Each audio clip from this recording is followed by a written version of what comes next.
네, 다음으로 저항 제어입니다. 근데 저항 제어는 결론적으로 말씀드리면 전기자에 연결된 저항이에요. 앞 시간에 말씀드렸지만 이것이 전력 손실이 너무 큽니다.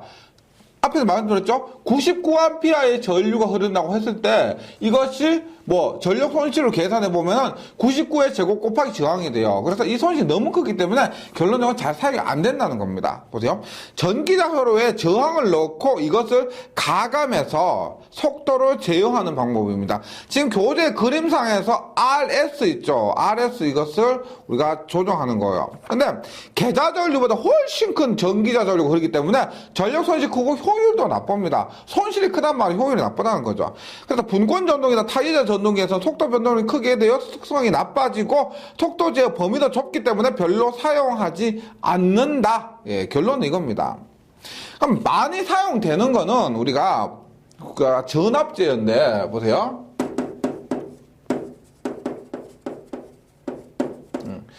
우리가 실제로 있죠. 현장에 가서 보면은 배보다 배꼽이 더 크다고 해서요. 전동기 값도 있지만은 전동기를 제어하는 것, 지금처럼 속도 제어를 한다, 혹은 역회전을 한다, 이런 제어하는 회로가 굉장히 비쌉니다. 지금 여기에서도 보세요. 야, 속도 제어 하는데, 지금 그림을 보시면, MGM 방식의 워드 레오노드 방식이에요. 전동기, 우리가 보세요. 주전동기 속도 제어 하는데, 발전기 하나, 그 다음에 보조 전동기 하나, 보조 발전기 하나, 보조 전동기 하나, 이 정도의 시스템을 갖춰야 된다는 겁니다. 그러니까, 배보다 배꼽이 더 큰 거요. 제어하는데 돈이 더 들어가는 겁니다. 이런 것이 전압 제어입니다. 앞에서 한 계좌 제어, 저항 제어는 물론 빼고요. 계좌 제어는 간단하긴 하지만 우리가 조정 범위도 좁고 크게 응용력이 없는데 우리가 웬만큼 내가 괜찮은 전동기를 갖고 이것을 잘 활용하려고 하면은 우리가 이러한 속도 제어 장치에 돈이 많이 들어가요. 이 장치가 비싸다는 겁니다. 이 전압 제어가 속도 제어인데 보세요. 광범위, 얘는 계좌 제어와 틀리게 속도 제어 범위가 광범위합니다. 그 다음에 효율도 좋습니다. 단 비싸다, 가격이 비싸다 이런 겁니다. 그래서 종류로 보면은 우리가 보세요. 워드 레오너드, 워드 레오너드하고 워드 레너드 하거나 워드 레너드 이렇게 얘기를 하는데 그냥 워드 레너드가 됩니다. 그 다음에 일그너가 있어요. 일그너. 그 다음에 직병렬 제어나 초퍼 제어가 있습니다. 보세요. 전압 제어는 광범위하고 효율이 높은데 비싼 단점이 있습니다. 가격 빼면은 굉장히 좋은 거죠. 거기에 해당되는 전압 제어 종류가 워드 레오노드부터 있습니다. 너무 복잡하고 이런 것들에 대한 자세한 것들은 기술사 공부하시면 하고요. 너무 깊이 있게 안 하셔도 됩니다. 제가 말씀드리는 포인트 정도만 기억해 주시면 돼요. 일단 워드 레오너드 방식은 우리가 얘하고 얘는 MGM 방식이고 MGM 뭐냐? 전동기, 발전기, 전동기예요. 이 메인 전동기를 돌리기 위해서 이 발전기인데 발전기를 돌리기 위한 보조 전동기가 있다는 겁니다. MGM이에요. MGM. 그래서 교재에 있는 그 그림을 얘기하고 보세요. 전용 직류 발전기의 계좌 회로만 조정해서 원활하고 광범위한 속도를 조정할 수 있으나 보조 전동기와 보조 발전기가 필요하면 설치 비용이 많이 들고요. 권상기, 제철용 압연기, 제종 전동기 등에 사용된다. 그다음 정토크 가변 속도 용도에 적합합니다. 이거는 똑같죠. 그래서 여기에서 보시면 그림을 외우고 하실 필요까지는 없는데 여기에서 M1이 뭐냐면 보조 전동기로서 직류 전동기를 사용합니다. 일거나 방식하고 틀린 게 다른 건 괜찮은데 우리가 워드 레오너드 방식은 보조 전동기에 직류 전동기 사용하고요. 일거나 방식은 있죠. 여기 보조 전동기에 우리가 유도 전동기를 사용하는 겁니다. 네. 그 다음 G는 직류 발전기고요. 그 다음에 M은 우리가 주 전동기가 되는 거예요. 주 전동기가 된다.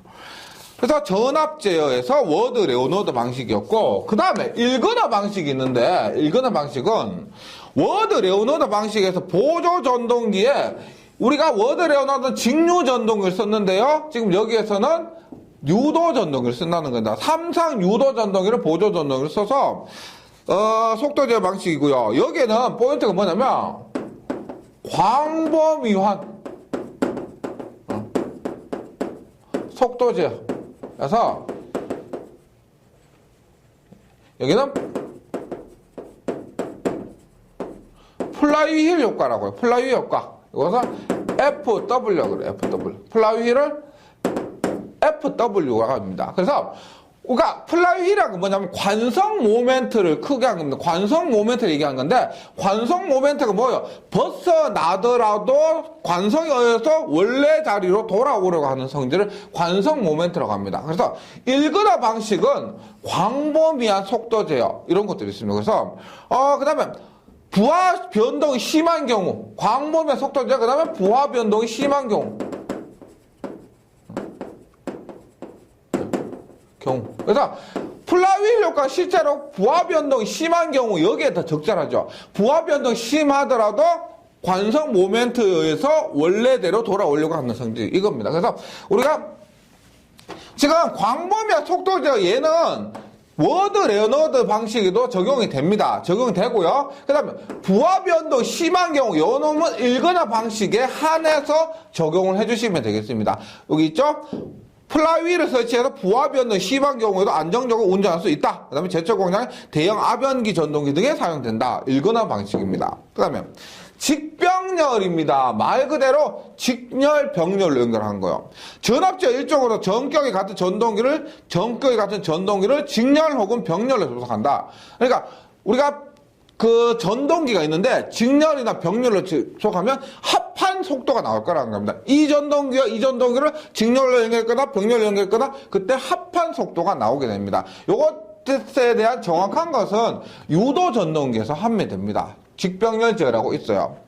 그리고 전동기 인간의 전압을 조절해서 속도 제어를 하는데 전기 철도용 직권 전동기의 저항제와 조합입니다. 여기는 보세요. 직병렬 제어에서 포인트는 뭐냐면 전기 철도용이요. 전기 철도용의 직권 전동기가 사용돼요. 직권 전동기가 사용된다고 했죠? 철도에는.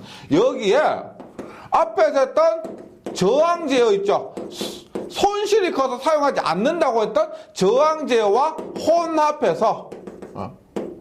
혼합해서 사용한다 이 말입니다. 다시 전기 철도용 직권 전동기의 저항제어와 조합시켜서 사용한다 이거요. 초퍼는 뭐냐? 얘는 초퍼는 우리가 반도체 사용해서 직류를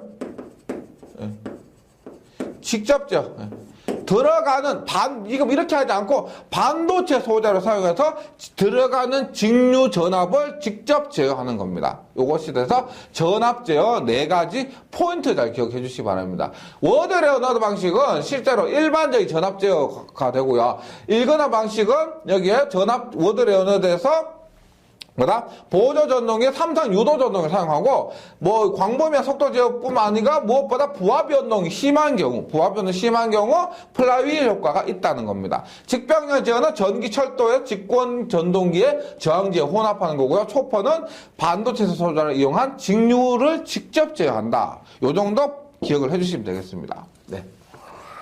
그 다음에 보세요. 우리가 역회전을 이제 합니다. 역회전. 앞에서 기동했고요. 속도 제어했고 이제 역회전 거꾸로 돌려본다는 겁니다. 얘는 우리가 앞에서 합시간에 앞에서 한 거예요. 뭐냐면 계좌와 전기자충 한 개의 극성을 반대입니다. 주로 우리가 뭘 바꾸느냐? 전기자의 극성을 바꿔요. 저번에 했죠? 우리가 타여자. 그래서 보세요. 타여자는 전원의 극성 반대로 하면은 역회전이 돼요. 역회전이 됩니다. 자여자. 분권, 복권, 직권은 전원의 극성 반대로 하면 역회전이 안 된다고 했죠. 왜 그러느냐? 타여자는 전기자의 전원만, 극성을 반대로 하더라도 전기자의 전원만 반대로 되기 때문에 역회전하는 겁니다. 근데 자여자는 전원의 극성 반대로 하면 계자와 전기자가 한꺼번에 달렸기 때문에 계자와 전기자의 극성이 모두 바뀌어버립니다. 그래서 역회전 안 돼요. 역회전을 하려면은 전기자 권선만 따로 극성을 반대로 해줘야 됩니다. 네. 그래서 역회전은 이렇게 기억하시면 돼요. 보세요. 계자 권선과 전기자 권선의 극성 중 어느 한 권선에 대한 극성, 즉 전류 방향만 반대 방향으로 접속 변경합니다. 보통 전기자 권선에 접속을 받고 단자 전압의 방향을 반대로 하는데, 예. 보극이나 보상 권선 있는 전동기 있죠? 얘들은 전기자만 반대로 해주면 안 되죠. 전기자하고 우리가 전기자와 직렬로 연결된 우리가 보상 권선이나 보극도 같이 바꿔줘야 되는 겁니다. 같이 바꿔줘야 된다. 그 말이에요. 전기자 권선의 접속을 반대로 바꿀 때 보극과 보상 권선의 접속도 바꾸어줘야 한다. 계자는 아니고요. 타여자 전동기는 공급 전압의 극성을 반대로 했을 때 역회전 하는데 자여자는 역회전하지 않는다. 요거 중요하니까 기억해 주시고요. 그 다음 네 번째 이제 뭐냐면 정지예요. 정지에 해당하는 제동입니다. 제동 보세요. 제동은 우리가 크게 세 가지예요. 크게 세 가지인데 보세요. 일단 역상제동이에요. 역상제동. 요것은 역전제동. 이것을 영어로 플러깅이라고 합니다. 플러깅. 그 다음에 발전제동.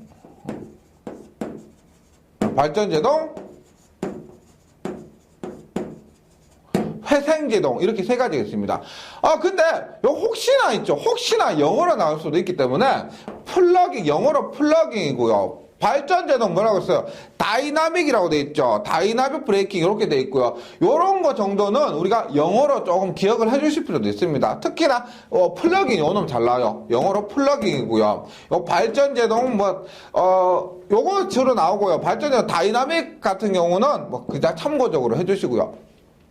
발전제동, 역상제동, 발전제동, 회생제동인데 이 세 개인데 각각 특징이요. 요것은 있죠.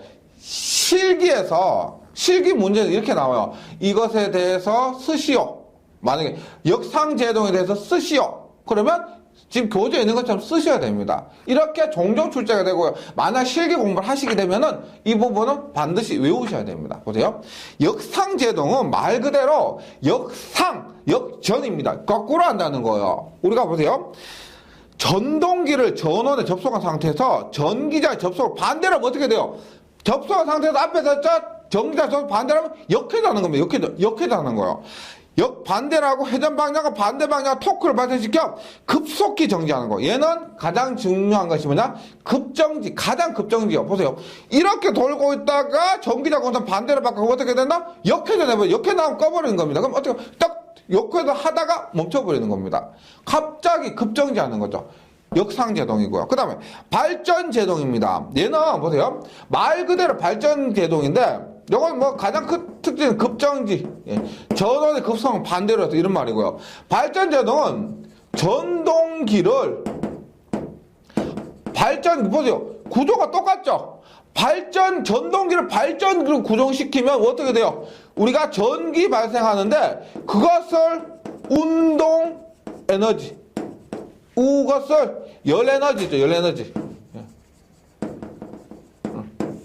이렇게 잡아준 거예요. 그래서 전동기를 발전기로 바꾸면 전기가 발생하잖아요. 맞죠? 그 에너지를 갖고 열에너지로 소비시켜서 잡아주는 겁니다. 정지시키는 거예요. 그래서 운전 중인 전동기를 전원에서 분리해서 전동기를 발전기, 그래서 발전제동이에요. 해서 회전식 운동에너지를 전기에너지로 변환해서 이것을 열에너지로 소비시켜서 제동하는 방식이라는 겁니다. 네. 이렇게 만들어진 전기를 열에너지로 소비하는 거예요. 그런데 회생제동은 뭐냐? 말 그대로 회생시킨다는 겁니다. 회생시킨다는 거. 회생. 예. 보세요. 우리가 똑같아요. 전동기를 발전기로 하면 전기가 이렇게 나오죠. 네. 전기가 이렇게 나오죠. 이놈을 어떻게 열에너지가 아니고 전원으로 반환하는 겁니다. 전원으로 반환. 그래서 우리가 가했던 에너지를 회생, 전원으로 반환해서 회생시키는 겁니다. 반환, 회생 이런 얘기예요. 그래서 봅니다.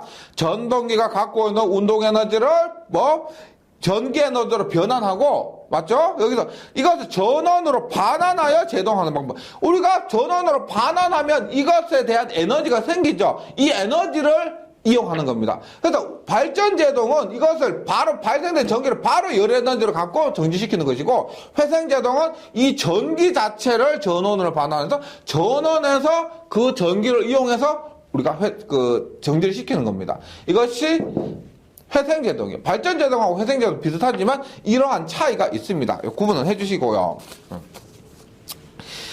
그 다음에 직류기의 전격과 효율 및 특수직류기. 직류기 마지막 파트입니다. 직류 전동기도 그렇구만 전체적으로 마지막 파트입니다. 보세요. 우리가 전격이라는 거 있습니다. 전격이라는 것은 뭐냐면, 전격이라는 것은 가장 좋은 상태를 얘기합니다. 우리가 보세요. 가정집에는 220V의 전기가 들어오잖아요. 맞죠? 그런데 TV를 보면 230V 이렇게 되어 있어요. 우리가 집에 들어오는 것은 220V인데 이 텔레비전의 가장 좋은 전기는 230V다. 그런데 220V 들어온다고 문제는 아니죠. 문제는 아닌데 약간 효율이 좀 떨어진 것도 있고 약간 열이 조금 더 발생하는 것도 있고, 전격 상태는 가장 좋은 상태. 제조회사에서 만들 때 야 이것은 230V 가장 좋다. 전기가 몇 볼트 들어오든 말든 이건 230V 가장 좋다. 그것을 얘기하는 겁니다. 가전제품만 아니고 전기 기기 있죠. 변압기나 이런 전동기도 220V가 들어오고, 그 다음에 60Hz가 되고, 이것이 전격 상태, 가장 좋은 상태를 얘기합니다. 그렇다고 해서 전격이 아니라고 해서 못 쓰는 거 아니에요. 쓸 수는 있지만 약간의 문제는 발생한다. 이런 거예요. 효율이나 수명, 이런 문제에서. 전격이 한번 봅니다. 발전기나 전동기의 전압, 전류, 속도 등에는 일정한 한도가 있죠. 이 한도를 초과하면 손실이 증가하고 온도가 상승하는 등의 좋지 않은 현상이 생깁니다.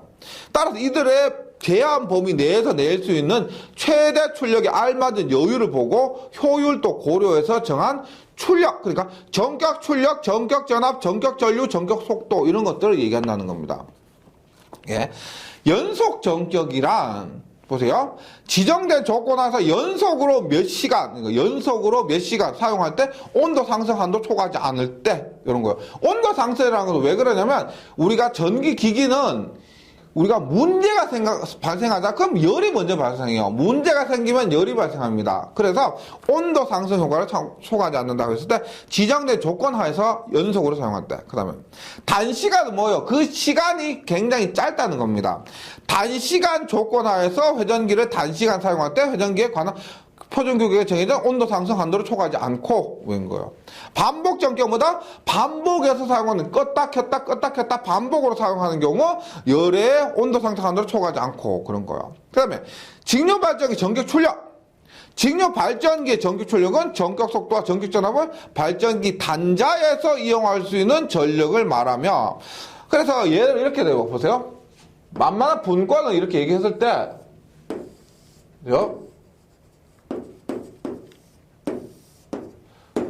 보세요. 전격 출력이란 말은, 출력이라면 전력이에요. 요거 출력 얘기를 하잖아. 이것은 그냥 전력을 얘기합니다. 출력은 전력이요. 우리가 이것은 직류계에서는 와트나 킬로와트, 유효 전력을 얘기합니다.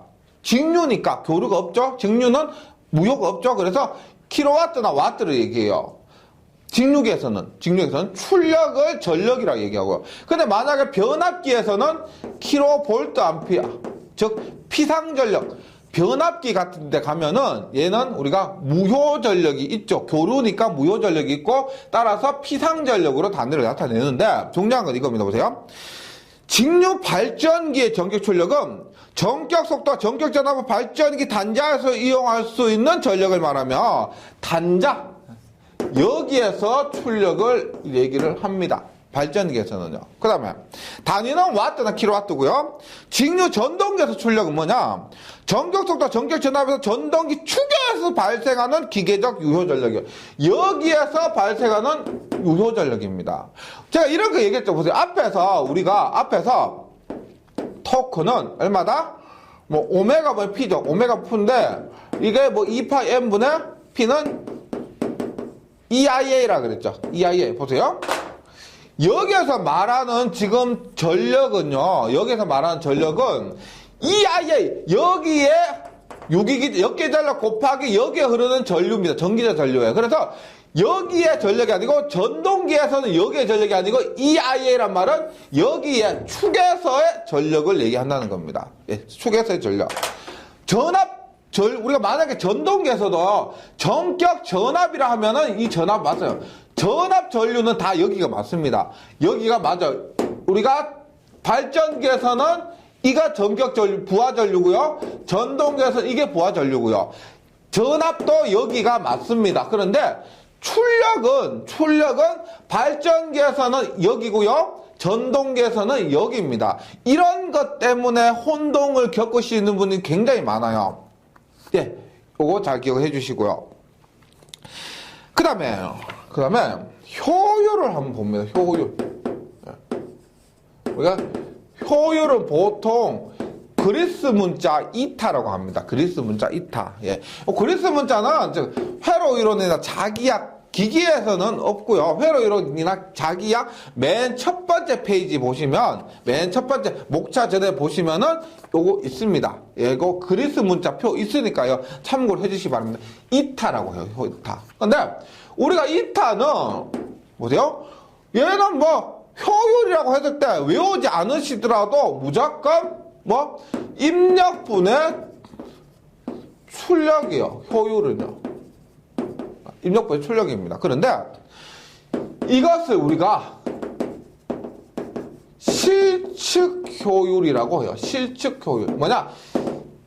입력과 출력을 실제로 측정한 효율. 그래서 얘는 잘 사용 안 해요. 실제로 문제는 당연히 나오겠지만 실제 사용 잘 안 합니다. 왜 그러냐면은 입력과 출력을 실제로 측정하기 때문에 입력과 출력을 실제로 측정하는데 우리가 입력을 측정하든지 출력을 측정하든지 하나만 측정하고 나머지는 손실을 측정해요. 그런데 여기에서 입력도 측정하고 출력도 측정해야 되기 때문에 이것을 실측 효율을 하는데 실제로 잘 사용 안 한다는 겁니다. 그래서 이것을 우리가 보세요. 이렇게 세요. 입력분의 출력을 입력을 보세요. 출력 더하기 손실분의 뭐? 출력. 혹은 출력을 어떻게 나타낼 수가 있다? 입력분의 입력만의 손실. 이렇게 되겠죠. 당연한 겁니다. 뭐냐면 당연히 입력분의 출력인데 출력 더하기 손실이 입력이에요. 출력 나온 거 하고 입력을 100을 넣었는데 90이에요. 출력 90입니다. 그러면 나머지 10은 얼마란 거? 나머지 10은 어디로 갔다? 이 손실이란 겁니다. 손실. 그래서 요것을 우리가 뭐라고 하냐면 발전기. 예. 그다음 3장에서 변압기라고 해요. 변압기. 기의 규약 효율. 약속한 겁니다. 약속. 그다음 얘는 뭐냐면 전동기예요. 전동기의 교약 효율이야. 교약 효율. 효율을 구하는데 이렇게 약속했다는 겁니다. 이거 기준은 별로 어렵지 않아요. 보세요. 왜 그러냐면 뭐 우리가 변압기는 안 배웠지만 뭐야? 발전이 단자 우리가 출력을 측정할 수가 있습니다. 출력 측정하는데 무조건 이 단자 기준이에요. 단자 기준. 발전기에서 이 단자는 당연히 출력이 되겠죠. 입력 여기에서 발생한 것이 깎아먹고 이만큼의 출력이 발생한다는 겁니다. 전동기에서 얘는 뭐요? 전동기에서 얘는 입력이 되겠죠. 입력이 됩니다. 뭐? 입력을 넣어주면 여기에 우리가 출력이 발생하는 거예요. 그래서 발전기는 이게 출력이니까 출력 더하기 손실분의 출력이고요. 전동기는 이게 입력이니까 입력분의 입력 마이너스 손실 이렇게 된다는 거죠. 예, 그래서 요거 반드시 외워주셔야 됩니다. 뭐 효율을 묻는다고 하면 곱하기 100%. 곱하기 100%. 몇 퍼센트냐 물으면 곱하기 100% 이렇게 해주시면 돼요. 그래서 효율 부분 반드시 기억을 해주셔야 됩니다. 해주셔야 되는데 관건은 뭐예요? 지금 이제 효율을 구하려고 하는데 출력은 뭐 발전기에서 출력이 있는 거 이 부분이고 전동기에서 입력은 이 부분이고 이 부분인데 나머지 뭐 모르는 거? 이 손실이 있죠. 손실. 손실에 대해서 공부를 해봐야 된다는 겁니다. 손실에 대해서. 그러면 제가 지금 손실에 대해서 한번 정리를 하도록 할게요.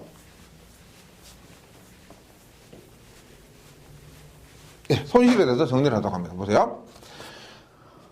손실. 이것은 또 말씀드리지만 직류기에만 해당되는 것이 아니고 모든 전기기기에 다 해당되는 겁니다. 보세요. 정리를 할게요. 손실에는 보세요. 고정손과 가변손이 있습니다. 고정손이란 말은 이 손실이 변하지 않는 거예요. 이 고정손의 말은 변하지 않는 손실이에요. 그래서 요 놈은 우리가 무부하손이라고 그래요. 무부하손. 가변손은 말 그대로 변하는 손실이란 거예요. 변하는 손실을 우리가 부하손이라고 해요. 부하손. 부하손입니다. 어떤 의미냐면 이렇게 보세요. 우리가 모터가 이렇게 했어요. 모터가 이렇게 했어요. 보세요. 모터의 축이 있죠. 축이 이렇게 있습니다. 여기에 내가 아무것도 연결하지 않는 상태를 뭐라 그랬어요? 모터에 아무것도 연결하지 않는 상태는 무부하라고 그랬죠. 무부하 상태입니다. 무부하라 하더라도 여기에 달고 있지 않더라도 전기를 꼽으면 어떻게 돼요? 얘가 돌아가죠. 맞죠? 돌아갑니다. 그럼 무부하 상태지만 돌아가는데 필요한 에너지가 있죠. 그건 뭐예요? 아무것도 못 돌리니까 얘는 전부 손실이라 보는 겁니다. 즉 무부하할 때의 손실로서 얘는 부하가 달려있던 안 달려있던 항상 발생하는 손실이에요. 부하가 있던 없던 항상 발생하는 손실을 뭐다? 고정손, 무부하손이라고 그럽니다. 그런데 여기에 만약에 내가 뭐 모터 이만한 줄을 달았거나 혹은 이만한 줄을 달았어요. 무게가. 그럼 여기에 이 무게에 따라서 부하에 따라서 변하겠죠. 손실이요. 그 변하는 손실을 우리가 가변손 혹은 부하손 이렇게 얘기를 한다는 겁니다. 가변손, 부하손. 그걸 보세요. 고정손에는 이렇게 했어요. 이 안에 있는 철덩어리에 의한 손실, 철손과 그 다음에 기계적인 손실 있죠. 기계적인 손실, 기계손이 있습니다. 기계손. 그 다음에 가변손은 변하는 손실인데 대표적인 것이 동손과 표유부하손이 있습니다. 표유부하손이 있습니다. 예. 여기서 보세요. 철선은 다시 이거 반드시 외우셔야 돼요. 히스테리시스선과 와류선이 있고 기계선은 우리가 베어링의 마찰선과 풍선이 있습니다. 풍선. 이게 우리가 외우셔야 될 전체 손실입니다. 다시 정리해 볼게요. 봅니다. 우리가 전체 손실을 하는 것은 부하를 연결했던 안 했던 항상 일정하게 존재하는 고정손, 변하지 않으니까 그래서 그놈을 무부할 때 손실이에요. 무부할 때 손실. 그러니까 부하를 연결하면은 무부할 때 손실 더하기 부하할 때 손실이 되는 겁니다. 하여튼 전기만 연결하면 언제든지 무부하손은 존재하게 되고요. 그 다음에 가변손은 부하를 연결함에 따라서 부하를 조금 연결하면 이 손실이 작고 부하를 많이 연결하면 이 손실이 크다는 겁니다. 네, 그렇고요. 그럼 무부하선은 철선, 이 안에 철덩어리가 있죠. 철덩어리가 있습니다. 맞죠? 전기자도 그렇고 계자도 그렇고 철덩어리가 있습니다. 철덩어리에는 히스테리시스선 들어보셨죠? 우리가 철심의 포화 등에 의해서 철심이 자석화됨으로 인해서 내가 보내준 전기가 철덩어리가 자석화되면서 버린 그런 손실이에요. 이것을 얼마? 히스테리시스는 KFP의 1.6에서 2.0승. 뭐다? 재료 상수, 주파수, 자속 밀도입니다. 자속 밀도. 와류선, 요 놈은 우리가 맴돌이 전류선이라 그래요. 맴돌이 전류선. 요것도 똑같이 시간에 따라 자속이 변하면 발생하는 손실입니다. 그래서 와류선, 얘는 맴돌이 전류선 뭐냐? TFP. 전체의 자성이 됩니다. TFP 전체의 자성. 즉, 뭐냐? 두께요. T는 두께입니다. F는 주파수, B는 자속 밀도입니다. 즉, 두께와 주파수와 자속 밀도의 제곱에 비례한다. 이렇게 되는 거죠. 그 다음, 마찰손, 우리가 기계손을 합쳐서 PM이라고 그래요. 머신이라고 그러죠. 머신, PM이라고 하는데, 얘는 마찰손. 우리가 베어링이 있죠. 베어링을 보면 기름칠을 하죠. 그런데 그것이 적거나 많거나 너무 뻑뻑하다고 하면은 이상적일 때에 비해서 이 베어링에 의한 마찰손이 발생하고요. 그 다음에 풍선, 중력에 의해서 얘가 회전을 하잖아요. 날개가 회전을 하는데 공기 저항 등에 의해서 이게 회전을 이상적일 때보다는 못한다는 겁니다. 즉 무重력 상태일 때보다는 진공 상태일 때보다는 얘가 회전을 잘 못한다는 겁니다. 그것이 바람에 의한 손실이라고 해서 풍손이 돼요. 이까지가 뭐냐? 부하를 연결했든 안 했든 무조건 발생하는 손실이고. 네. 그 다음에 가변선은 뭐냐면 부하란 뭐라 그랬죠? 전류라 그랬죠. 전류입니다. 동선은 우리가 보세요. 전기자의 RA가 있고 계자의 RF가 있습니다. 전기자 전류에 의한 동선. 그러니까 부하가 많으면 전류가 많죠. 전류가 많으면 손실은 어떻게 돼요? 손실은 I 제곱 R이 되는데 I 제곱 R이죠. I 제곱 R이 되는데 부하가 많으면 전류가 많아지니까 손실이 커진다는 겁니다. 전기자에 의한 건 뭐? 전기자의 전류의 제곱 곱하기 전기자 저항. 계자의 손실은 계자의 전류 제곱 곱하기 계자의 저항. 이렇게 된다는 거죠. 이러한 손실이 발생한다. 그 다음에 표유부하손이라는 것은 얘는 정체 불명. 그러니까 이거 빼고 이런 손실 다 빼고 나머지 손실이에요. 이거 빼고 다 나머지 손실이에요. 예. 그 다음에 우리가 최대 효율 조건이 있습니다. 그럼 효율이 가장 좋을 때는 언제냐? 이거 증명은 뭐 미분을 통해서 증명하는 거, 미분으로 이렇게 하는데 그것까지는 없고요. 어떻게 한다? 최대 효율 조건은 고정손은 가변손일 때, 얘하고 얘가 같을 때, 얘는 변하지 않는 값이에요. 변하지 않는 값과 변하는 값이 같을 때 최대 효율이 발생한다. 이렇게 됩니다. 그래서 교재에 있는 거 한번 정리를 해볼게요. 최대 효율 조건은 고정선과 가변선이 같을 때입니다. 고정선과 가변선, 무부하선과 부하선이 같을 때입니다. 총 손실은 무부하선, 고정선 더하기 가변선, 부하선이 되고요. 이렇게 되고, 고정선은 무부하선이라 하는데 여기에는 부하에 관계없이 항상 일정한 손실이어서 철선과 기계선이 됩니다. 철선은 철심부에서 생기는 손실이어서 히스테레시스선 pH는 KFB의 1.6에서 2승이고요. 와류선은 TFB 전체의 자성이 됩니다. 기계선은 우리가 실제로 측정하기는 그렇죠. 근데 마찰선과 풍선이 있다는 거예요. 마찰선과 풍선. 가변선은 동선과 표유부하선이 있는데 부하에 따라 변합니다. 동선은 PA는 IA의 제곱 RA고요. 계자 동선은 IF의 제곱 RF 이렇게 되는 거죠. 합쳐서 그냥 동선이라고 합니다. 구리에 전류가 흐르니까 거기에 의해서 발생하는 손실이고요.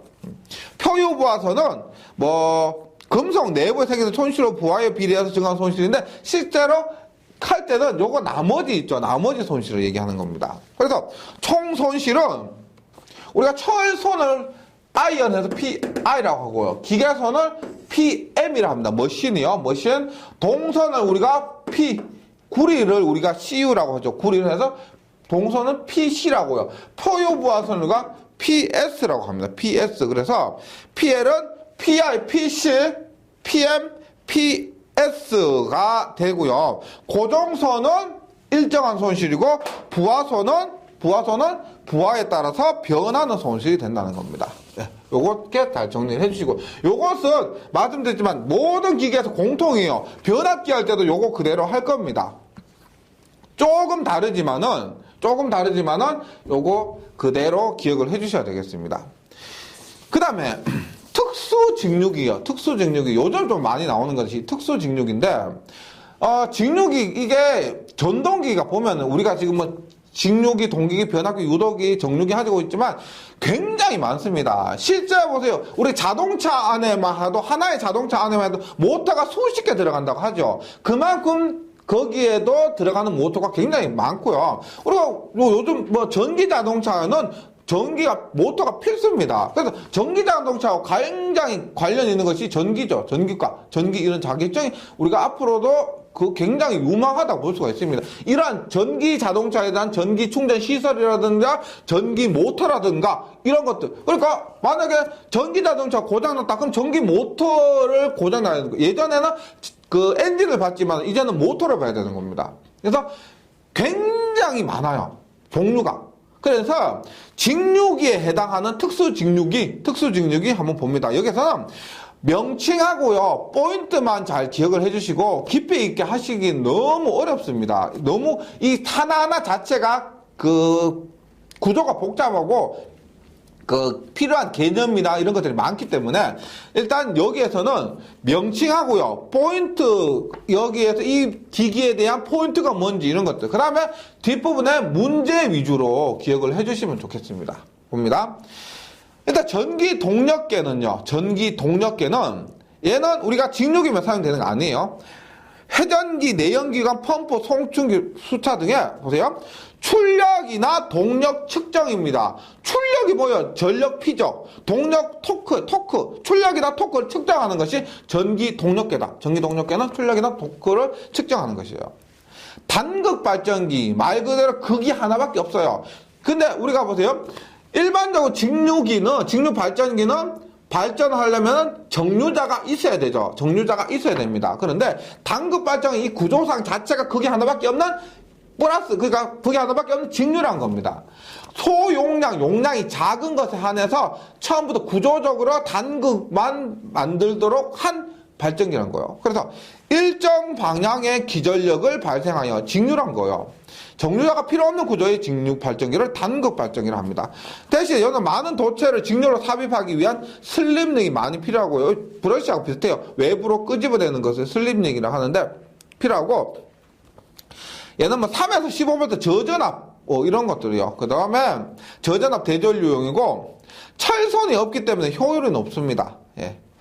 그 다음에 승합기는 부스터라고 합니다. 승합기, 부스터 이렇게 하는데 전압 승합해요. 전압 승합이나 조정하는 겁니다. 그래서 직렬로 접속해서 회로의 전압을 광범위하게 제어하기 위해 사용하는 것, 승합기. 직류 서버 모터입니다. 직류 서버 모터. 우리 서버 모터는 굉장히 많이 나오는데 서버 모터는 정밀한 제어, 요즘에 사용되는 정밀한 제어 이런 것들 서버 모터가 되고요. 우리가 서버 모터는 직류 서버 모터도 있고 교류 서버 모터도 있는데 직류가 교류보다는 조금 더 커요. 뭐 힘이 좀 세다는 거예요. 예, 직류가 서버 모터 큰데 그 교류보다 조금 더 크고요. 얘는 정밀한 제어 뭐 이런 것들입니다. 보세요. 아주 세밀한 속도 및 위치 제어에 많이 쓰이며 기동, 정지, 제동과 역회전이 연속적으로 이루어지는 제어에 적합하도록 한다. 공장에서 공장 자동화 등에 사용되는 거 이런 것들 보시면 되겠습니다.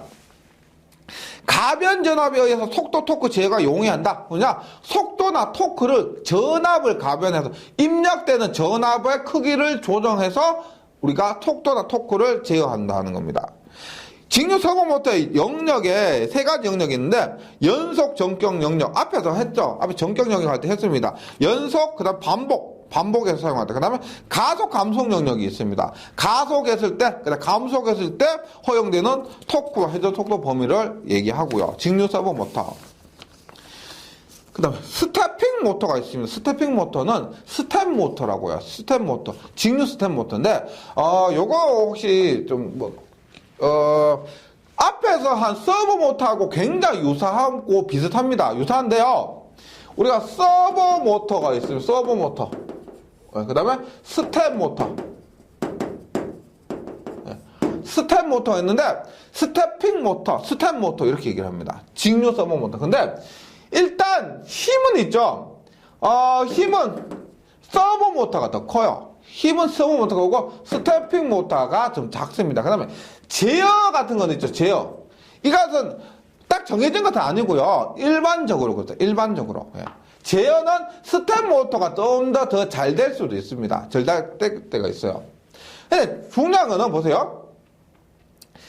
제어 원리가 보세요.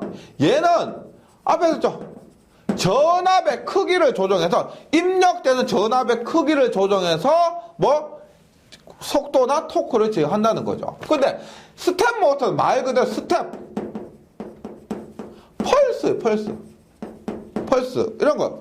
만약에 우리가 1도의 한 스텝이다. 그러니까 이런 거. 내가 만약에 이 모터에 스텝 펄스 있죠. 펄스가 이런 거. 이렇게 펄스. 한 개를 두잖아. 이거 한 개에 1도라고. 1도.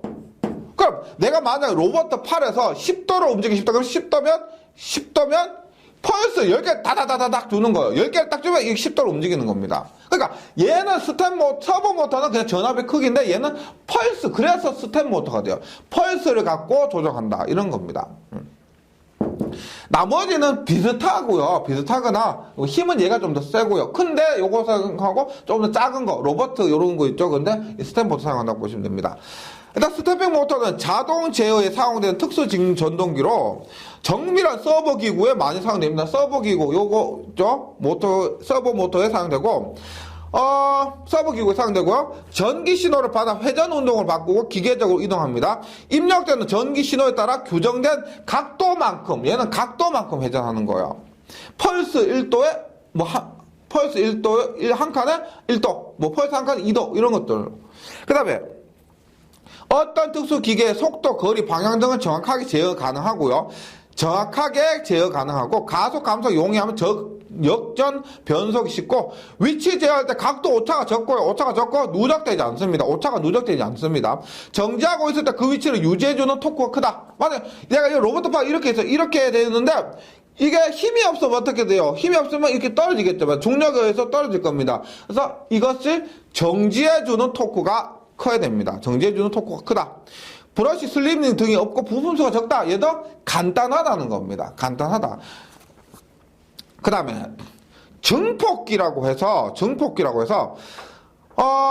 작은 전력의 변화를 큰 전력의 변화로 증폭하는 것. 증폭기에서 앰플리다인, 우리가 증폭기 앰프라고 합니다. 앰프에서 앰플리다이나 로터트롤, 그 다음에 HT 다이나모, HT가 우리 히다치라고 해서요. 우리 히다치라고 일본의 전기회사 있습니다. 전기 쪽에서는 굉장히 유명한 부품 회사예요. HT 다이나모에서 히다치 다이나모, 히다치라는 회사에서 한 우리가 HT 다이나모가 증폭기가 됩니다. 그 다음 로젠베르그 발전기예요. 로젠베르그 발전기에는 분권식과 직권식이 있는데 분권식은 정전압형, 직권식은 정전류형입니다. 정전류형. 우리 앞에서 한 거하고 똑같죠. 분권, 전압이 거의 일정하고 직권은 우리가 전류가 부하전류와 계좌전류와 정제전류가 똑같다. 그렇게 이해하시면 되겠습니다. 시험법이 있어요. 시험법. 얘는 전체 전기기기 공통입니다. 토크 및 실측 효율 측정 시험은 토크나 실측 효율 측정 시험은 보조 발전기나 프로니 브레이크법. 얘들 용량 좀 적은 곳에서 사용하고요.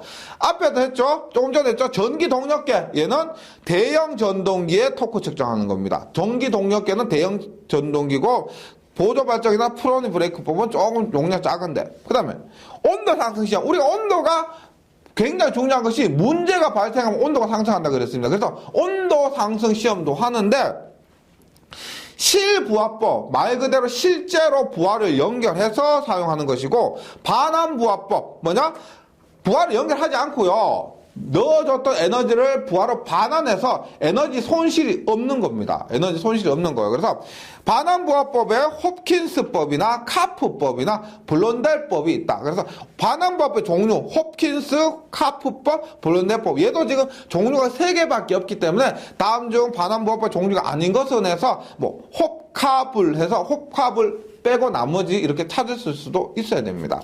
그래서 온도 상승 시험법까지 했고요. 지금까지 해서 직류기, 발전기하고 전동기 이론까지 다 했었습니다. 이제 전동기 문제를 풀어볼 건데 풀어보시기 전에 이것들을 문제를 아무리 풀어보는 것이 크게 의미가 없습니다. 제가 전기 기기를 처음에 말씀드렸지만은 약간 새로운 문제, 변형된 문제도 좀 많이 출제되는 게 전기기기입니다. 물론 모든 문제를, 관여도 문제를 풀면은 좋겠지만은 한계가 있잖아요. 그래서 관용도 문제를 무조건 문제답 하시기보다는 그 다음에 또 실기를 조금만 위해 주신다고 하면은 이론적인 부분을 한 번만 더 정리하시고 문제를 풀어주시면 좋겠다는 이 바람을 가져봅니다. 예, 정육이 정동기까지 해서 잘 정리해 주시고요. 저는 문제풀이 시간에 다시 뵙도록 하겠습니다. 수고하셨습니다.